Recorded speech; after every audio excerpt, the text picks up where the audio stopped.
Tomo, good to see you back in action. How did the hand feel after 6 weeks out? First of all, thank you.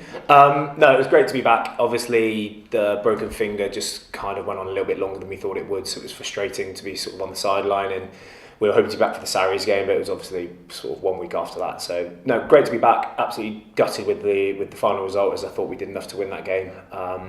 But now we have to move on pretty quickly because the game's come thick and fast. We talked about it on Twitter, I believe. You've been a pretty bad patient off the pitch, quite annoying. You're not a good fan, are you? You want to be out there in the middle. Yeah, 100%. I think I'm annoying if I'm playing or not, to be honest. The boys will probably back you up on that. No, but for me, I hate being injured. It's the worst part of the job, and I just want to be out there with the boys on the training field and trying to put things right. In terms of the mood, obviously sitting back watching it, it's probably been a little bit different, but how is the mood around the group? The mood around the boys is really good. It's really positive. We know that things aren't quite going our way at the moment, but we also know I don't think we're a million miles away from changing a few of these results around. We know that when we play at home, we're a different animal at the moment, and we really can't wait to get back at home against Wasps this weekend. So we need everyone there that is going to support us at the crowd at Welford Road, and we want to make that a hostile feeling again. Just I've been an away player at the ground, and I know what it's like to come, and it can make a hell of a difference, and that's what we need this weekend. You're probably better qualified than anyone to tell us what the way to beat Wasps or the biggest strengths of them. Yeah, Wasps have got a huge amount of strengths, and they've got talent in depth, and they've got a great squad. Look, both teams this weekend are going to be hit with the fact that they're missing their internationals. We're missing, I think, 6 boys.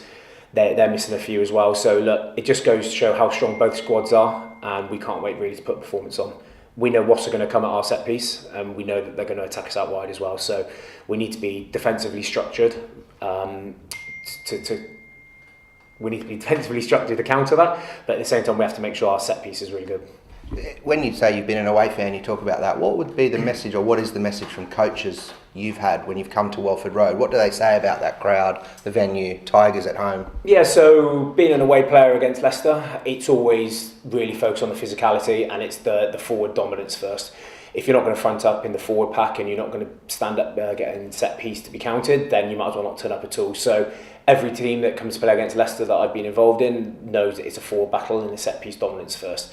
So I know Wasps are going to have a really good week training this week, and I know they'll be focusing on their scrum, their line out, their more defence, their pick and go, in the forwards dominance. So hopefully coming into this weekend they'll be at the top of their game, but I think that we've had a great week training so far, and we just really want to get going now. Finally, I want to talk about Phil Blake, because you obviously worked with him at Wasps as well, but he's come in now, he's pretty settled after a couple of months. What's his influence been like? Yeah, Blakey is first and foremost, he's an absolute great bloke on and off the field, and he brings a different point of view really to what we were doing so far. He's just brought a lot of clarity to what we want to defend like. Before we had a lot of enthusiasm with Deeks, which is great, which is exactly what we need, and I'm really glad that Deeks is still here doing defensive work with Blakey, because he's a massive part, and I don't think we're a million miles away with Deeks, but Blakey just brought a little bit more clarity, that's all, and he's just putting us in the right areas to try and control their attack, and we're defending to turn ball over now rather than defending for the sake of it. Thanks, mate.